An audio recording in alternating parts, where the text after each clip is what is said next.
Assalamualaikum sir. वालेकुम सलाम। Sir मैं आपसे ये जानना चाहती हूँ कि how excellence becomes our habit. How excellence becomes our habit, your habit, my habit. बेटा जब इंसान अपने इनर सेटिस्फैक्शन के लिए काम करता है तो वो बेस्ट और एक्सीलेंट से काम पे कॉम्प्रोमाइज़ ही नहीं करता।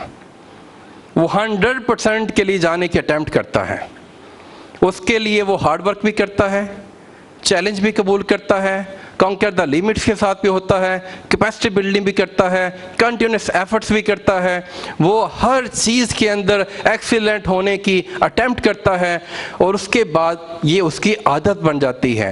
हमने देखा है बाज़ लोगों को खुश करके उन्हें ज़्यादा मज़ा आता है, लोगों में खुशियाँ बांट के ज़्यादा मज़ा आता है। बाज़ लोगों को लोगों में तकलीफ़ दे के ज़्यादा मज़ा आता है।